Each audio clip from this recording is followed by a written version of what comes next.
Hey guys, it's been quite a while I created the last video and I really want to apologize for that. But in this video I'm going to be explaining how to set up passwordless authentication in your Node.js application. This is not a new thing, it's something that's existed for quite a while, but the whole security phase is beginning to move towards passwordless authentication, and I thought to create this video. Nowadays past companies, platforms are trying to make it easier for users to log into platforms, and not just that, making it safer for users to secure their accounts, avoid brute force and all of those hacking mechanisms, right? And what's passwordless authentication all about?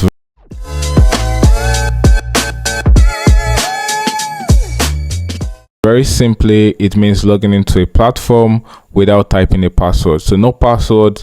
Instead, users just get to prove themselves using something like a magic link, maybe a one-time code, biometrics, like fingerprint, face scan, all of those kind of things, right? All of those just trying to take away the whole need of typing password, remembering password, doing the whole forget password thing. And truly, passwords suck, and that's the fact. And you notice big companies are moving towards this. Recently, I read a blog post about FIDO Alliance, which is backed by Apple, Microsoft, Google. They're pushing for passwordless standards across browsers, devices, and so on. And you notice big libraries like Nextauth, Beta Auth, Clark, Auto, they all offer passwordless authentication as first class option. You also notice big apps like Slack, Notion, they all support using magic links. That's passwordless authentication. And recently Google rolled out passkeys, all of this trying to make sure it's easier for you to either use password, save password somewhere, and all of those, or avoid using password entirely. And this is 2025, and security is like key for like many companies, right? They're trying to avoid breaches, phishing attacks, and many are moving towards passwordless authentication. And I thought it makes sense to create these videos so you can integrate it maybe into your authentication system, your backend, your backend code. It's nothing difficult, it's just straightforward. I'm going to be explaining the logic in this video. Let's get into the video.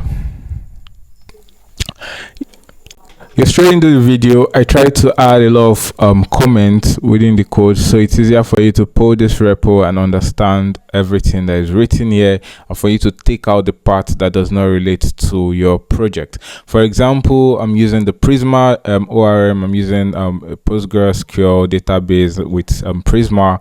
So in case you're not using this for your project, you can take off whatever has to do with Prisma and replace it to your project. And if you look at the database structure for this project, I created a user DB, and it just has the ID, email, name, verified. Now this is key. You would want to add this to be sure you are verifying a user. So this is going to be false by default, but the moment the email is verified, when the user signs up, this becomes verified, and that's how you know a user is verified. Yeah, this changes to true.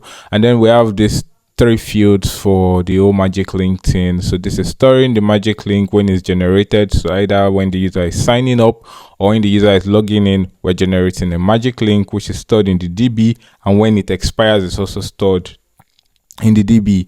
And this is really not important, but yeah, it's important also because when the magic link is in the DB, it's set to false when it's not yet used. And this is important because we have like a function that gets to clear the magic link from all users that are set to false, maybe at certain times, so that you don't just store magic token in your DB that's already expired. And then we have the created at and updated at. Yeah, all of this just information to track details about your user. So these are like 4 important fields you may want to add into your DB if you have like an authentication system and you're trying to like add passwordless authentication and all of that, right? Now this is the database, and depending on what you're using, you just get to adjust it the way you like. And yeah, like I said, I'm using Prisma, and I have an environment. This is an example. I have the real one. I'm not just going to show it because I set like some STMP configurations because I wanted you to see the information sent to Gmail, so I just use the Gmail STMP configuration with NodeMailer. If you're using SendGrid or so, you just need to implement all of that, which is easy. And then I added this API based URL and front end based URL. I would have just left only the front end, but I wanted to show testing with Postman and later just test with a simple front end app I built. So for the magic link, on the norms, we should send it to the front end, so the front end should be what verifies it, but we're going to get to all of that. Then the JWT secret, since we are going to be creating tokens, so we need to have like a secret. You can put you can generate a strong secret hash code and just use here, so it verifies against this for the tokens. And then your database URL, depending on what you're using. Like I said, I'm using a PostgreSQL. I created one using Savala, a very great platform by Kingstar. Now in my index.js file, I'm just going to explain the code briefly. So I'm using crypto.js for generating random tokens here, and then Express for the framework for building APIs on the backend using Node.js, depending on what you are using. And then for creating and verifying JWT tokens are created by crypto, so I'm using JWT. And then NodeBailer for sending emails, like I said earlier. And then cookie passer for passing cookies, because when the user logs in or signs up successfully and they have verified their account through their Gmail, we are creating a token which we are storing in the cookie, and that is going to be persisted through the application so the user remains logged in. And then course for handling cross-origin resource sharing. Like I said, I'm going to be trying to implement this on the front end briefly. I'll just show you the code, and that is why I'm doing this, right? And then this is just the database configuration, and since we are making use of environment variables, that is why we add the .env here. And we're loading the environment variables from the .env file, and this is just database initialization and initializing Express, and this is initializing Express, cookie passer, course. All of this does not relate to this video. Now let's get into the real deal of this video. Now I decided to partition this into functions, so it's easier for us to get things and understand the code. Now let's get into it. The first thing is the email function, and what this function does is we're just configuring NodeMailer to send mails to. So I'm going to close this, and I'm also going to close this, and I'm just going to zoom a little more. So what send link email is doing is we're just creating this function, so we don't have to recreate this every time within the API route. And what this is doing is it's going to take the email, the name, and the magic link URL from the route. So you're going to see all of that. But basically, what you just need to keep in mind is what this is doing is it's helping you send mails to Gmail. So we're just setting in the configurations. Like I said, I'm using my Gmail and then the port and all of this. And then you set your user and password. So for you to do this with Gmail, you need to create an app password. I think you create an app and then it gives you a password which you can store in your environment variable. And this is just the mail. So this mail options this is how you send the mail, just basically the send mail function. So this is just setting up the transport and all. And then this is just the mail option. So this is where the email is coming from. So from email, that's the user email. Then to email, the subject, you can configure all of these. Then and click this link, so the magic link will be embedded here. We're just telling them the link expires in 15 minutes. If you didn't request this, forget about this. Just all of this, you can beautify it using HTML and co. And we're sending the mail using the mail options. That's using all of these details, and we're just going to log in the console that the mail has been sent. Now we would see this in practice in the API endpoint, but let's start with the sign up API endpoint. Now the way this app runs is we're just collecting the email and the name. You may want to collect more details, but I'm just collecting the email and the name. The email is all I need, but just the name to store in the DB. And we're just creating a very simple validate input function. What this is doing is just very simple. If you make use of Zod, you really don't have to do all of this. So we're just checking to be sure it's a valid email on the back end side. Most of this will be handled on the front end, and then we're checking in our database. Remember I said we're using Prisma, so we're checking in our database if this user exists. So we're taking the email that the user entered and we're checking the DB. Do we have this email? If we don't have this email, but let's say we have the email, it's going to check, is this user verified? So if this user is verified, there's no need to continue all of this operation. The user already exists, so the user is like meant to log in and not sign up. Now, in a situation where the user exists but the user is not verified, what happens is we create a token. So that means the user account has been created but the user has not yet verified his account. So we still need to send a magic link to the email of the person so the person can click the link and then we verify the account. So we generate a token, we generate 15 minutes time when it expires, and what we do is we update the database. Now, if user exists and this did not pass, that means the user is not verified. Now we're going to update the unverified user, and what we are doing is we're checking to be sure we're updating the particular user using the email, and what we're doing is we're updating the name to be sure in case there is no name. We're setting the magic token, we're setting the expiring time of the token, and yeah, we're setting this to false because it's not being used yet. Now, in a situation where a user does not exist, we just skip all of this process and come straight here to generate a token. Then we generate when the token expires, and this time around we're creating a new user. What we're doing is we're creating a user, we're setting the email, the name, the magic token, the magic link expires, and we're setting that it is not yet used to false. This is the entire process around creating an account. And what happens is we create a URL, what the magic URL, magic link URL is going to look like. So remember, all what we have done is we have stored it to the database, but we need to send a mail to the user so the user can verify their account. Now what we do is we organize what the link should look like. Now for your front end, when you already have a front end, you want like the base URL to be like the front end base URL.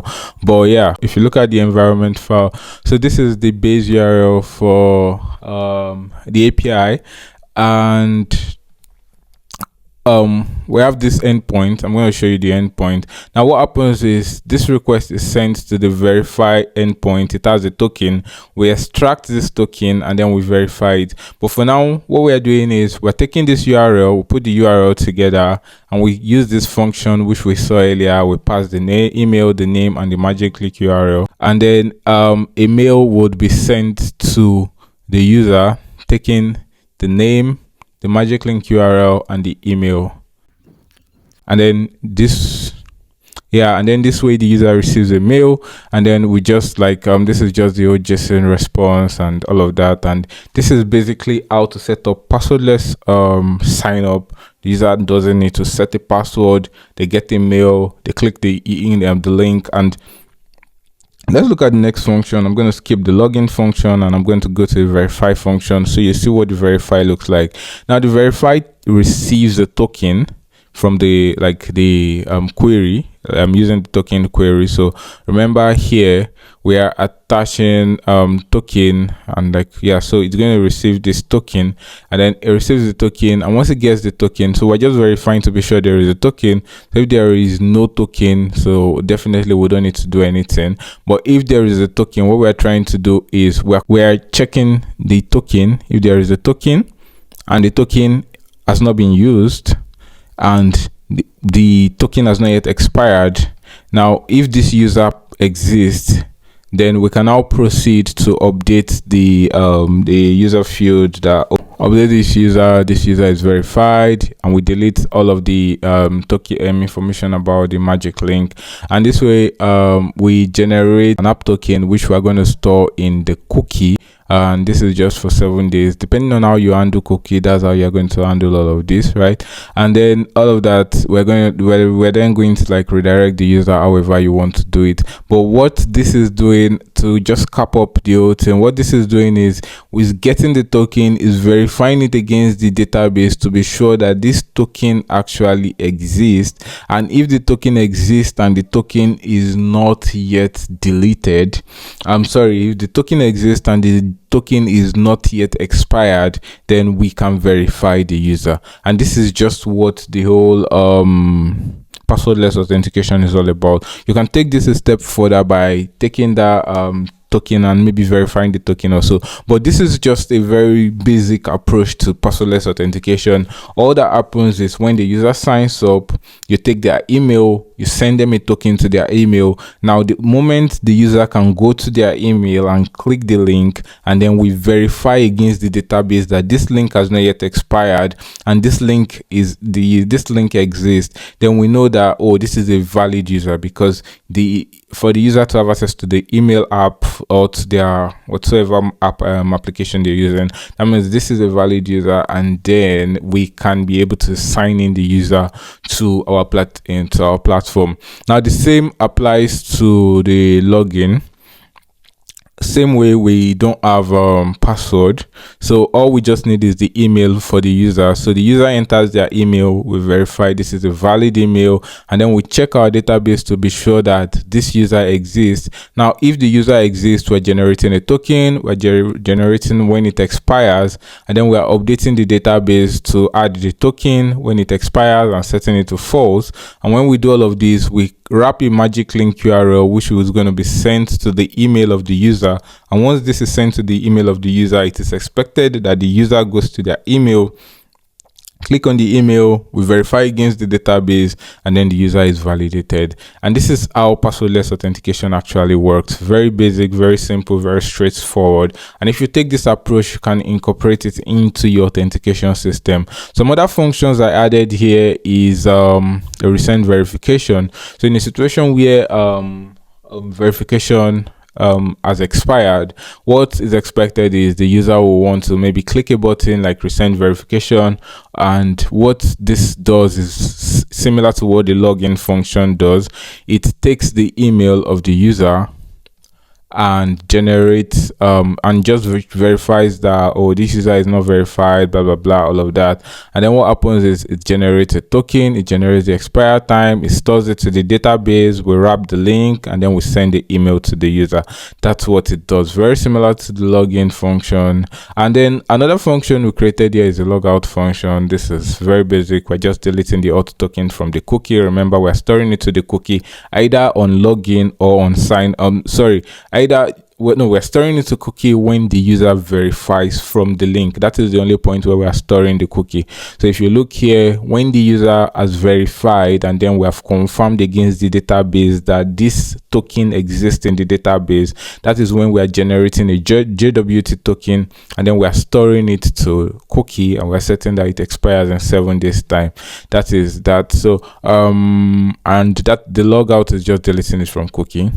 And then another function I created here, though not entirely how it should work, but one thing that companies want to do is maybe every hour they go to the database and then they clean up the expired tokens.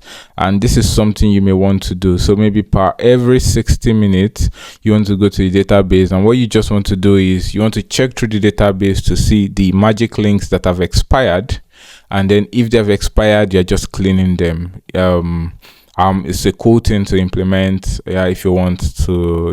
It's a cool thing, so I just thought to add it here. And that is all about passwordless authentication. Now I'm going to show you this in practice. So opening Postman, I'm just going to go to the endpoint. So this is the API route, and then go to sign up, and then what sign up takes is the name and the email, and then once you send this request, what happens? Okay, this user exists in my database. I'm just going to show you the database. Okay, so this is my database. Let me zoom in. You see that this user exists, and that is why we got that information. But if I delete this this record from the database, it's been deleted, and I come back here and I run this again. Tells us the verification link has been sent to my email for this particular user. And then when I go to my email, I get the email already. Let me bring it here so you're able to see it. So if you see this, you see I can just bring it here. You see the email I got. So hi John Doe, click this, and so when you this is URL. I'm just going to copy this URL and bring it to Postman and paste it here. So it's the verify, and then we have the token here, and then when I send this, it's going to tell me the true, successfully authenticated, welcome, and then this is the details about the user, and it tells us the user is verified. Now when we go back to the database, I forgot to show you immediately I signed up the user, but now that the user is verified, we're able to see the email, the name, and tells us verified, is set to true, the magic link, and all of those are deleted. Now just for showing purpose, I'm going to delete this again and set up and run this again. And then when I run this again, I'm going to show you what the database looks like. So I'm going to refresh the database, and we see the user is here. We see verified is false. We see the magic link. We see when it's going to expire, and we see this is set to false, right? Now, the moment we, I think once we have done that, we should have gotten a mail. I think I just need to, let me take this out and refresh. Yep, I've gotten a new mail. I bring it back here. This is the new mail 0 minutes ago. Now when I copy this URL and I come back to Postman and I come here and I just paste it here and I send it, now it tells us it's successfully verified. I go back to Prisma and I refresh. We'll see that the whole magic token is gone, and here verified is set to true. That is that. And then if you come to Postman and you see, you would notice we have cookies set here. We have the cookies set here, just like we said. And then if you notice in if you notice in Postman, I have an endpoint called /me. I don't know if I did not touch on it, but yeah, I have this endpoint /me, that's /me endpoint, and what this endpoint is just doing is it's going to get the cookie, and then for this particular user, it's going to get the details about the user from the database. It's going to check for this particular user using the ID and get the details of the user from the database. So in Postman, this is a /me endpoint, and because we have the cookie set, now when I run this, it's going to give me details about the user. You can see details about the particular user. Now what I'm going to do is I'm going to delete I think I should be able to delete the cookie, right? Cookies, we have this cookie. I think I should be able to delete it. Yeah, so I've deleted the cookie. I guess that is general. So if I come here and I try to if I try to run the /me endpoint again, okay, sorry, I should be on the body, right? Yeah, so it tells us it's not authenticated because we no longer have a particular user. Now I can come to the login endpoint and just type my email, and then when I load it, it's going to send a mail to my mail, and then I can go to my mail and I should get a new mail.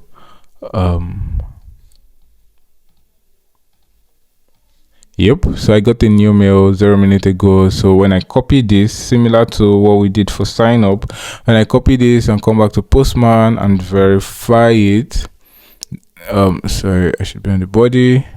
Yep, I think this user is verified. Let me do it again. Okay, so I think the first time I ran it, so yeah, the user was already verified, and now it tells us that the moment you verify, that link, that magic link leaves the database, so you can't use it again. So that's why it's telling us. But if you notice, the cookie is already set, and so we can come to this /me and run it, and we get details about the particular user. So I was going to just show you what it looks like on the front end. So I have I set up a very simple front end.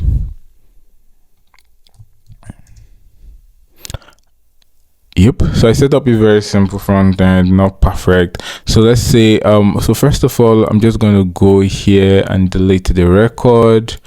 and I need to set up some other things. So when I go to the code, I need to go to the env file and get the get this and go back to the env. So I'm just going to search for